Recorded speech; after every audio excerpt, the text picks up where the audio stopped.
it's not that it wasn't important to the people who are writing the Bible, but they selected techniques, what we call rhetorical techniques or stylistic techniques, to convey spiritual realities. And one of the major things is that of associations. You see this a lot when you study the Old Testament, like Isaiah the prophet or some others, where you find things that are out of chronological order. If you were to try to put it in a chronological order scheme. And the reason is because Isaiah is bringing things together that we're to understand by association.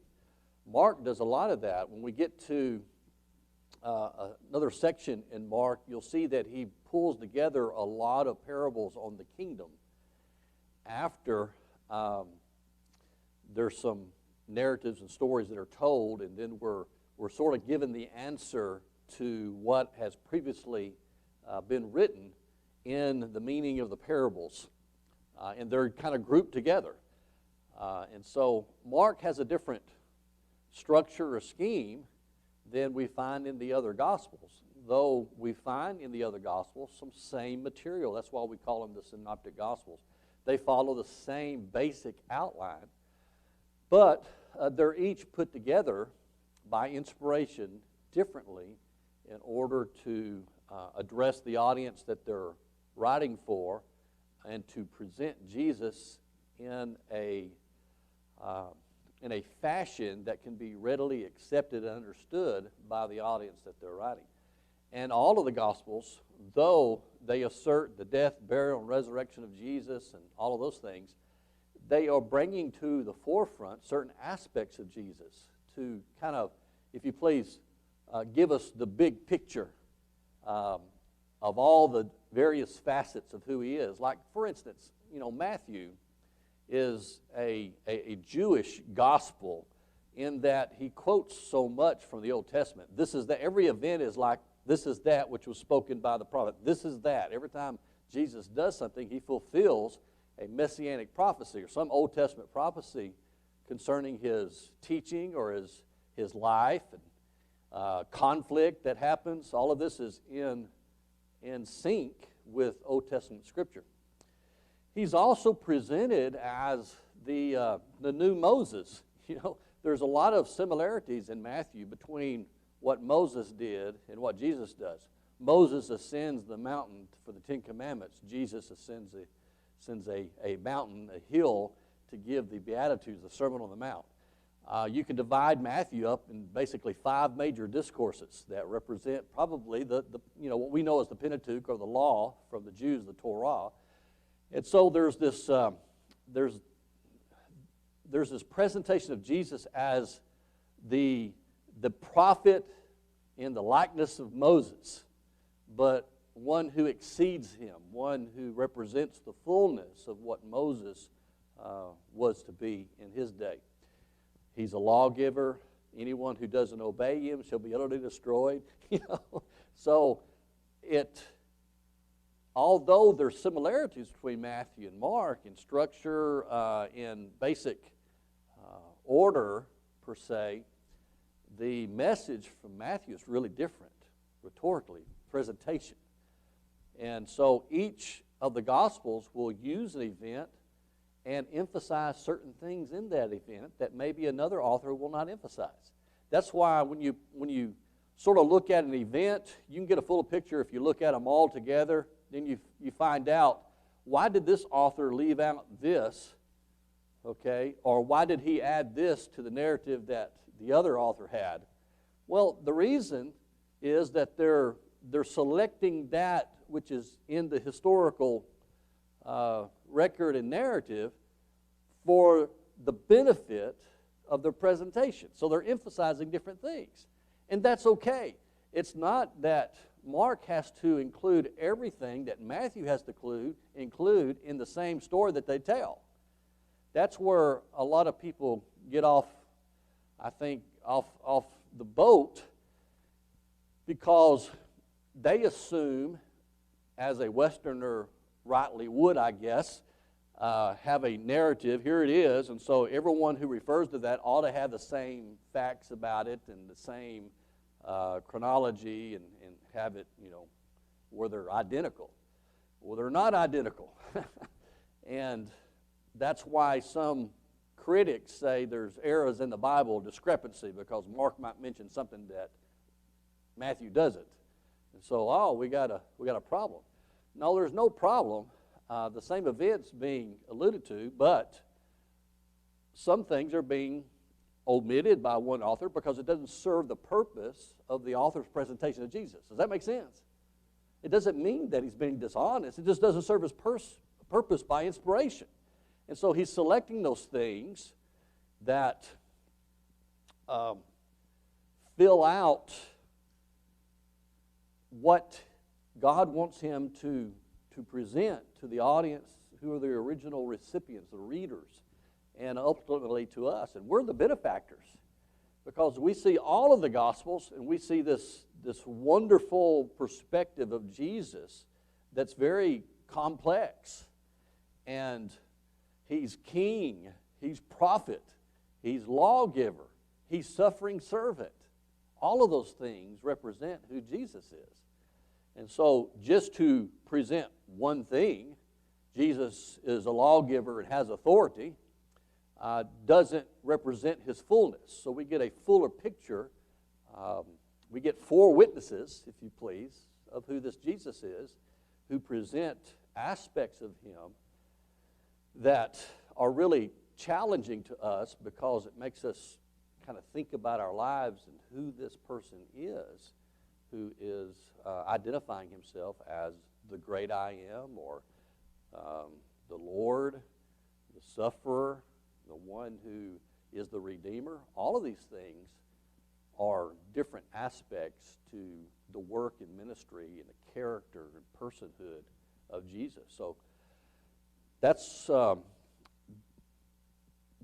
what I really get excited about when reading the Bible.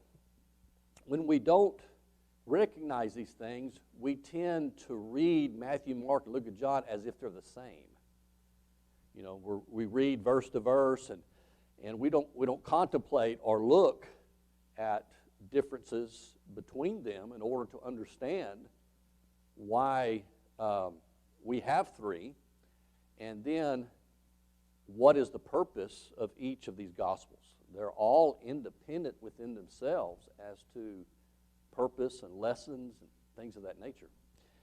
So, in regard to Mark, one of the reasons I'm bringing out this technique that we see in Mark, although it is found in some of the others, but it is found most often in the Gospel of Mark. He really likes to teach this way. Maybe he's a hobbyist. You call preachers hobbyists sometimes because they have a topic or a hobby, or they have the same method of presentation. And if we were to look at Mark as a hobbyist, it says this is one of his favorite ways of teaching. And it's very profound. And it causes, I think one of the reasons that we have the structures that we do in the Gospels is to get us to think and reflect. I like having a daily reading of the Bible and try to read the Bible, in a year. And so from our standpoint, we have the reading, and so our desire is to get through it in a year. We want to read the Bible in a year, right? And so we start in Genesis, and we go in Revelation, and we put it down, we read the Bible a year. Well, I think that's noble, and I want everyone to be able to read the Bible all the way through. But there are some things that you have to spend a little time on, like the book of Proverbs. I don't think the book of Proverbs is written in such a way that, okay, we're going to read this chapter in Proverbs, tomorrow this chapter. I think the book of Proverbs might be you take a proverb and you think about it for a week. It requires some meditation, some reflection. There's a lot of Proverbs that you zip through and it just doesn't, you don't catch it. And if our goal is to read through the Bible, and that's our goal, okay, you can achieve that. But if your goal is to understand the Bible, that might be something else. It might be you take a period of time a year to focus on Mark. 6 months or a month. You know what I'm saying? In other words, to read Mark over and over and over, so you start recognizing the structure. I don't know why that's not encouraged. It hasn't. I was in a church. I came to church when I was a senior in high school, so I'm still green behind the ears to most of y'all. But there hasn't been an emphasis on reflection. Sometimes a sermon, the application isn't giving you something to do. This is how we think as Westerners. Give me something to do. How to? I want to know how to improve my marriage, how to improve my prayer, and so we can give a step 1, step 2. These will help you with your prayer. But sometimes an application in a sermon is nothing to do except to think and to reflect. A lot of the Bible is that way. I had to learn this over time because I've always assumed, it's when you preach to them, you give the invitation. You want people to do things, and that's true. The Bible has a lot, doing good deeds, but I wonder if emphasizing the doing so much, we've de-emphasized the thinking. Christianity, if you thought about it, Christianity is a deep, reflective religion. Some of the smartest people in the world were believers in the Bible.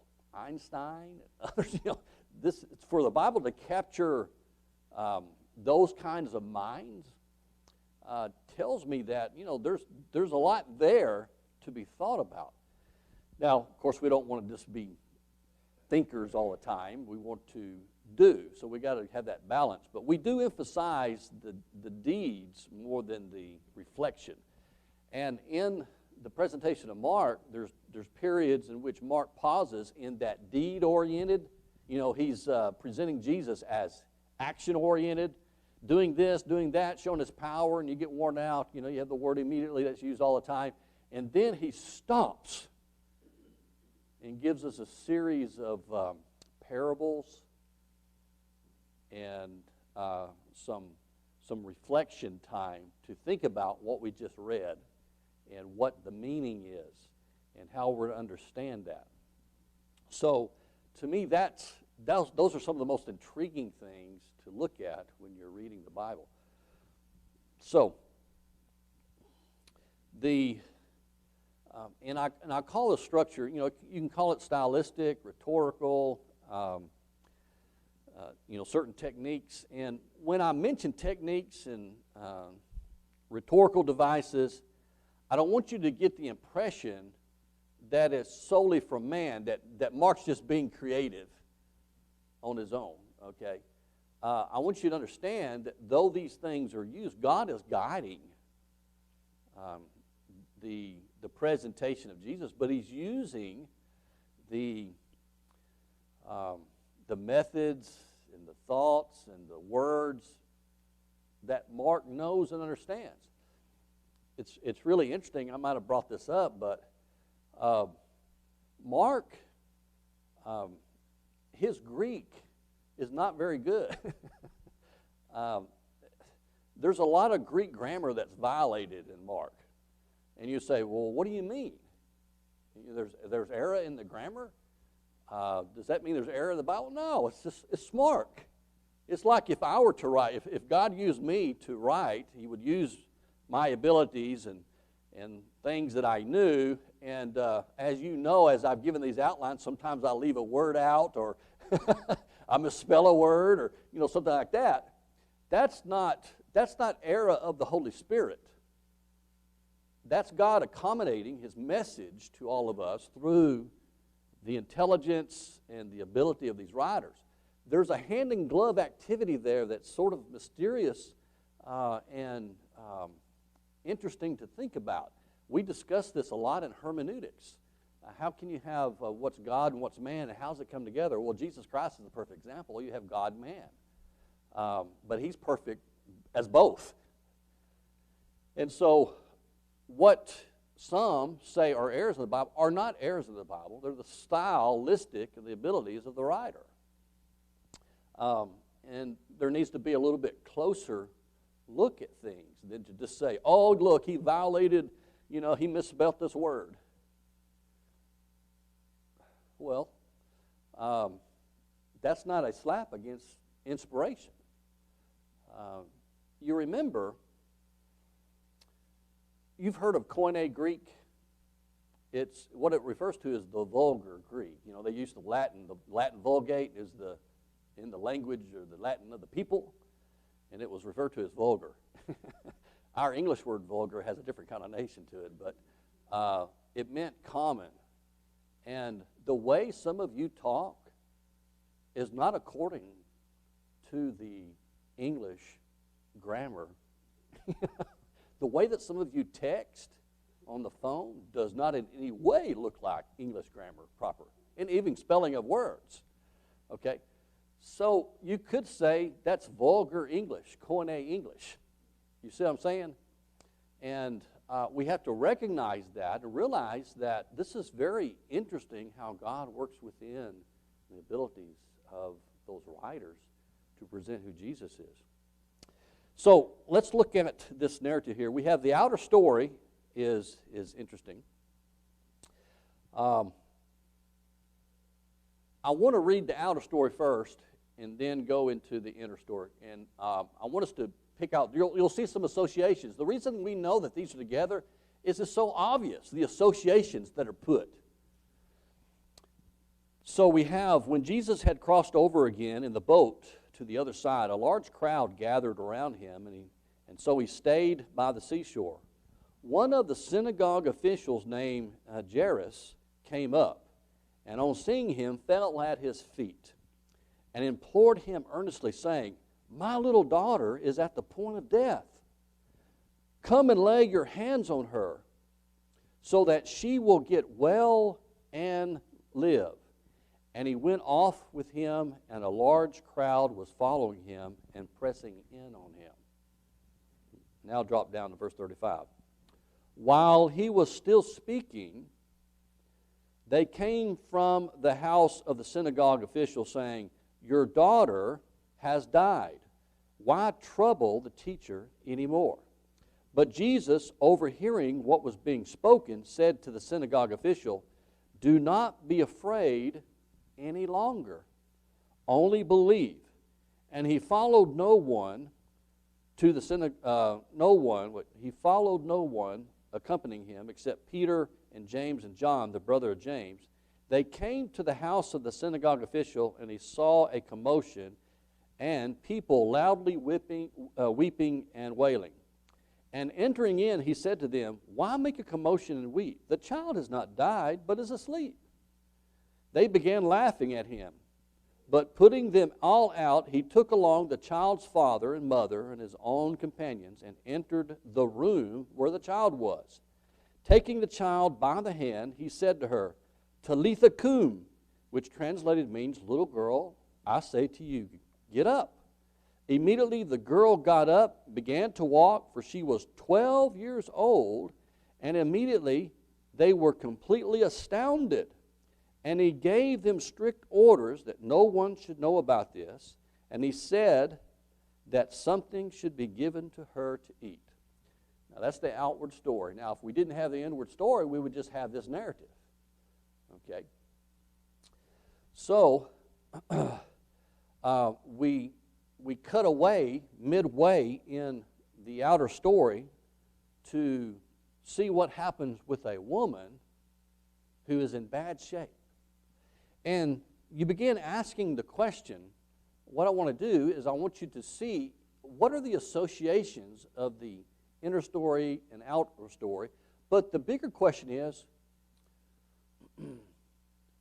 what is the purpose of the inner story related to the outer story? What is it that Mark wants you to understand? Okay? What is the religious message? And there's several key things, I think, that are brought out.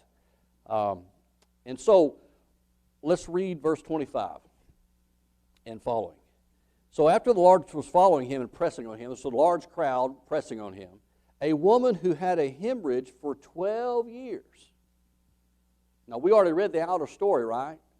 How old was the synagogue's daughter? 12. And had endured much at the hands of many physicians, and had spent all that she had and was not helped at all. Now, Mark, some have said, doesn't have a high view of the medical community. When Luke mentions this, he's not so harsh on the medical community. Why do you think? He's a physician. Mark goes to task. He has additional things that are said that Luke doesn't record. Okay, but so we continue reading. He had and had spent all. She spent all she had and was helped and was not helped by all, but rather had grown worse. So every time she would go and seek, the medical community, she tried everything. That was, instead of getting better, she got worse. And so she spent all, which means what? It's kind of like she can't do anything else. She has no funds to go and purchase someone's service or pay anybody. She now is becoming dependent upon what? If she spent all, then someone's got to what? Enter in and do some benevolence for her? Help her out in some way? Okay. She had grown worse, and hearing about Jesus, she came up in the crowd behind him and touched his cloak. For she thought, here's what she's thinking, if I just touch his garment, I will get well. She's heard about Jesus. There's something about this individual, and she's come to believe in all of her being that if she can just get to him. Now think about this. Here is a woman who's been ill for 12 years. She's spent everything that she's had to go to every human, thing that she could find and afford or whatever. She spent everything. It's gotten worse. She's in the crowd with everybody. And think about her for a moment. Jesus is surrounded by people, and what does she do?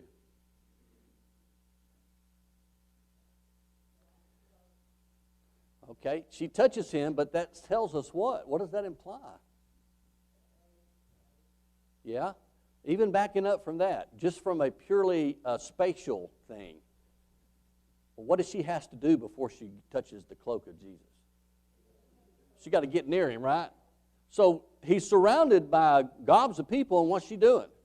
She's got to work her way through that mob of people to get to him to touch his garment. Now that's going to be significant. Nothing's going to stand in her way in order to get to Jesus. So, when she touched the garment, the cloak, for she thought, I just touch his garment and I will get well. Immediately, notice that word immediately again. Mark, it's always immediately. And there's only one miracle that's not immediate, and that's the one that's done in two phases. So if that's the only miracle that's done in two phases, that's very important to Mark. He's wanting us to ask the question or see why. Immediately the flow of her blood was dried up, and she felt in her body that she was healed of her affliction. Immediately, Jesus, perceiving in himself that the power proceeding from him had gone forth, whipped around. That's what the word turn here. He whipped around in the crowd and said, "Who touched my garments?" Now, think about this for a moment. This is a woman the first century. She's doing everything she can to get to Jesus, kind of, very like below the radar. She touches his garment, and then she begins to fade back. She's healed. And what does Jesus do? Does Jesus not know who it is? So he's embarrassing her to death. Who touched me? And the disciples say, oh, Lord, there's all kinds of people pressing in on you. No, who touched me? What's Jesus making her do?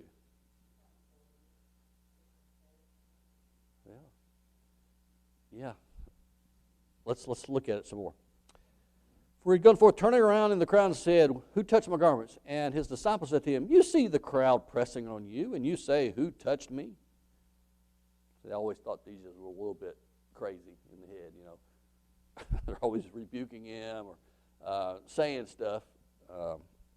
And he looked around to see the woman who had done this. But the woman, fearing and trembling, aware of what had happened to her, came and fell down before him and told him the whole truth. And he said to her, daughter, your faith has made you well. Go in peace and be healed of your affliction. That's a very neat story, isn't it? So we see the desperation of the woman. She's been ill. There's no hope. No one from a human point of view has been able to assist her. And her last-ditch effort, when she had come to hear Christ and had heard of him and all of this, began to imagine. Why would she come to that conclusion? Maybe. Belief almost starts like, maybe. Could it be? And she starts to act on what she has come to believe about this person, makes her way through the crowd, is healed, and Jesus calls her on it. The power went out from him, which the power, I think is it Gus Nichols? You might remember this. He had a sermon on everything that touches Jesus is what receives the power. And he used it to talk about, church, worship, and all of the things. If it touches Jesus, that's where the power is. And he used this as an example. Do you remember that? Do you recall? It might be some other restoration preacher, but I do remember that from a restoration class I had a long time ago. But the woman touched his garment, was healed. Jesus called her forth. She fell before him, trembling, afraid. Think about, if you just thought about it from a human point of view, there's a lot there culturally that could be explored. Someone touching him, a woman touching him, a woman being present there. There's a lot of cultural faux pas that are in this particular narrative. But that didn't get in the way. She knew she needed something, and so she worked her way based upon that belief she had. Now, let's go back to the first part of the story in Matthew 5, verse 21.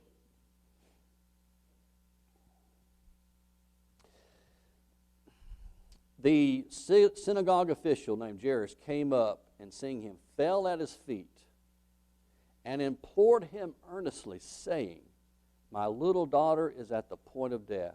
Please come and lay your hands on her so that she will get well. Now, for some reason, the expectation that people have developed concerning Jesus is, in order to receive a benefit from him, you have to do what? There has to be some contact. Okay? That's what evidently people have assumed at this time. Come, and if you lay your hands on her, if there's some kind of contact, you see, she would be well. So, he has the faith, right? But that faith is going to be challenged in the outer story in the second part. After we've broken away and looked at the faith of this woman who through every ounce of her strength, believed, okay, Jairus is going to have the same challenge. And the question is, what will Jairus' response be? Will he have faith to a point and then it dies when he hears that his daughter has died? Or will that faith leading beyond that? So we go to the outer story. While he was still speaking, they came from the house of the synagogue official. Your daughter has died. Why trouble the teacher anymore? What are the people saying? She's dead. There's no reason for Jesus to come. Right? There's no reason for him to come. What does that indicate? Everybody has lost hope. I mean, while she was alive, there might have been, something to happen, but why trouble him? What does the inner story say about that?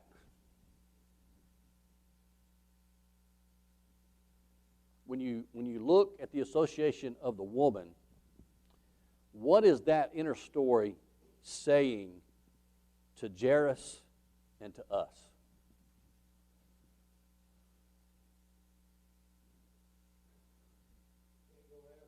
Can't go halfway. It's not over yet. Though, what? Everybody thinks it over. Thinks that it's over. Think about the woman who spent all, okay? Jairus has done it all, right? He's come to the teacher, he's done it all, but he gets word that she's died.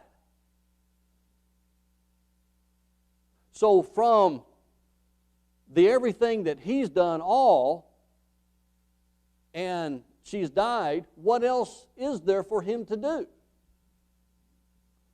What does the inner story say? When the woman had spent all, did she give up? She didn't give up. Now, this goes against, yes, she died. Okay, well, that's the challenge for us to realize that that's not final. Death is not final. To us, it's the doorway. We're on a trajectory. But when Jesus was here, miracles were operating through him. And he's teaching us something. Mark wants us to understand something about the spiritual aspect of our commitment to Christ. So let's continue reading. But Jesus, overhearing what was being spoken, said to the synagogue official, do not be afraid any longer, only believe. I thought he already believed. He came to Jesus.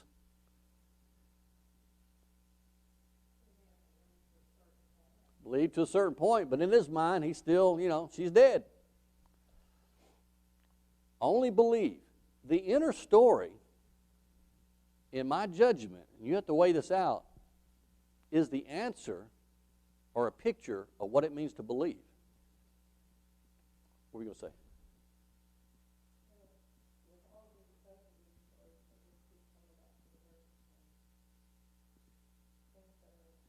Yeah. Possible God. Yeah, how many times does he say that? But we don't get it.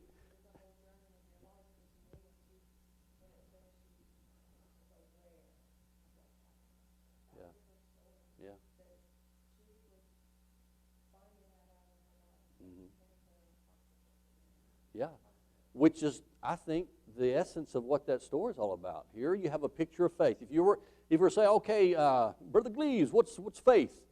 Well, I'd talk about this woman who's been ill, for 12 years, spent everything, and she's come to hear about Jesus, and she does everything. She musters everything. I don't know how weak she is. I don't know how sick she is.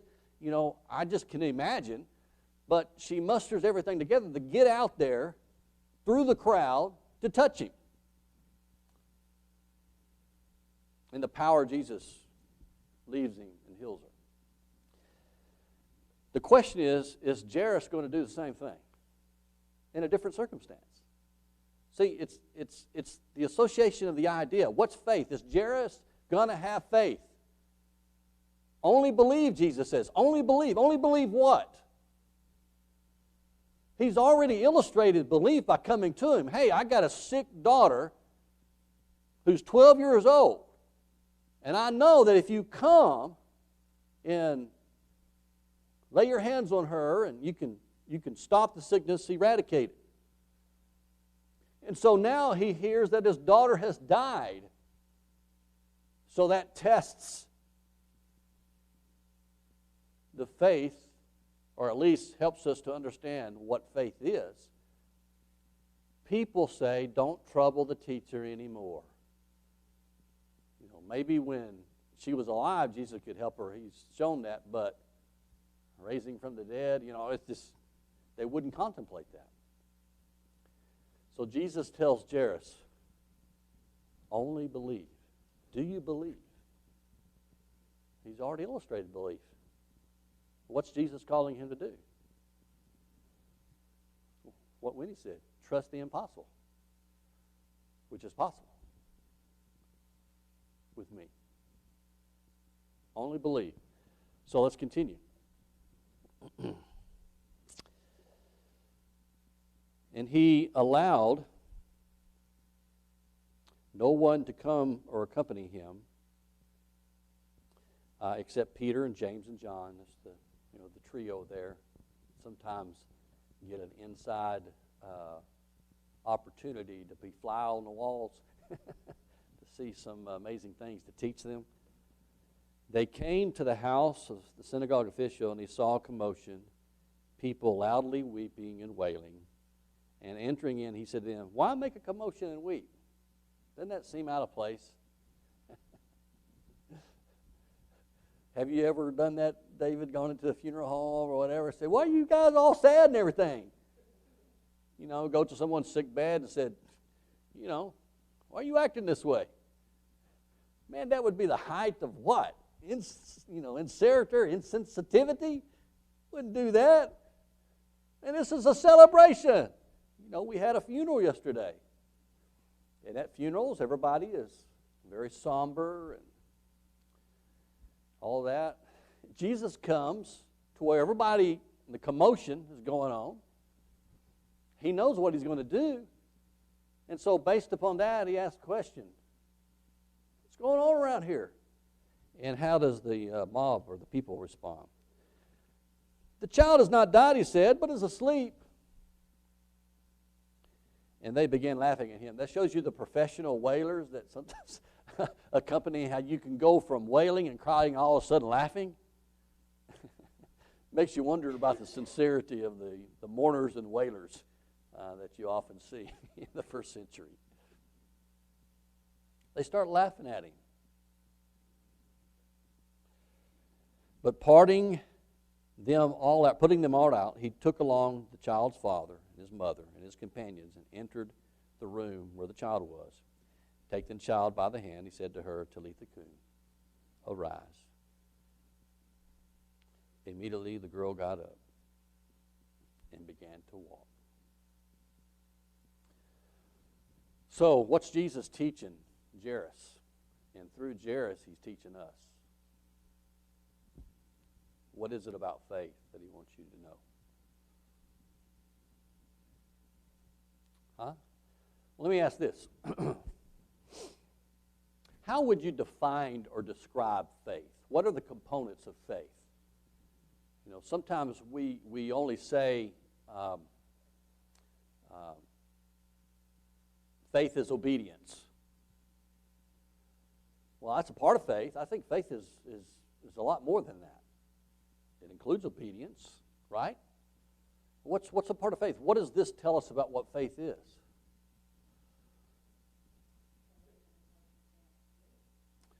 Yeah, a lot of, faith is not based on sight.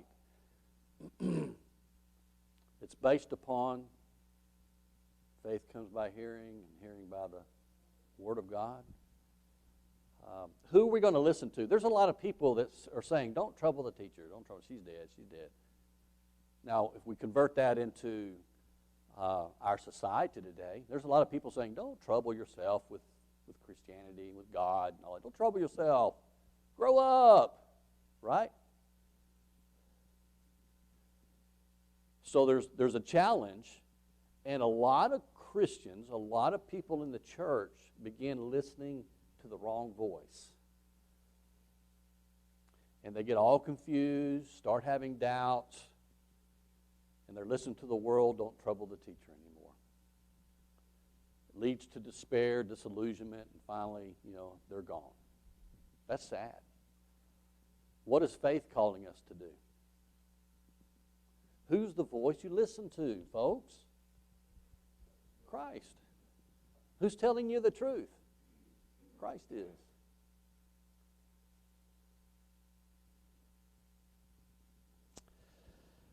So immediately the girl got up and began to walk, for she was 12 years old. I believe Mark is wanting us to associate the inner story with the outer story. 12 years old. And immediately they were astounded. Yeah, people would be impressed with a miracle, but even more so, the astonishment ultimately, I think, has to do with the astonishment of faith. Jairus, Jesus took him the rest of the way. Come on. Only believe. So he must have trusted in what Jesus is saying. Okay, I'm going to believe against hope. It almost sounds like Abraham, doesn't it?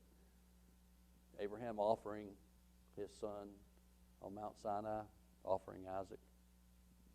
He hoped against hope. God said he would provide. And so as Abraham's ascending that mountain, he starts building that altar, and he puts his son, and he just follows through. He trusts in God. He figures in his mind, we read in the book of Hebrews that, God can raise him from the dead. But he's listening to whom? He's listening to God. And sure enough, over in the thicket, he found an animal to be sacrificed. Yes?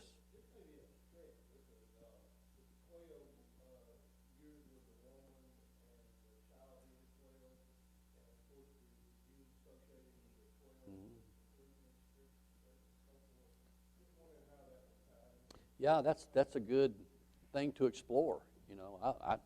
I don't take anything in the Bible not being significant. But you can also go overboard and vainly imagine things that may not be there. But it is interesting that 12 is used, and 12 tribes of Israel and all that kind of thing. Go ahead. Yeah.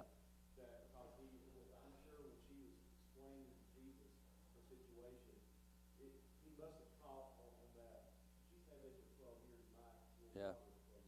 Yeah. Mm-hmm. Yeah. So what's told here is an invitation to have faith in Jesus. The challenge is whether you'll go all the way. Will you only have faith in what you rationally can understand? That's a big issue for a lot of engineers, stuff like that. They think, but there's, one of our board members is an engineer. He's working on the Mars propulsion system. He's an elder of the church. Well, I don't know. He's not an elder. He's a member at the Madison Church. I don't think he's an elder. Might be. He's on our board though. He's a very smart guy. But it's, faith is not by sight. We walk by faith, not by sight. But faith does have a voice. And there is the voice of Scripture in the narratives, the presentation of who Jesus is. So, is it a call to put our faith to the test, put the Lord to the test in a good way, trusting in Him? Faith in that context has a different kind of picture to it, doesn't it? So I think John's asking us, do you really have faith? How would we change if we had this kind of faith of the woman in the inner story? What would change about us? All right.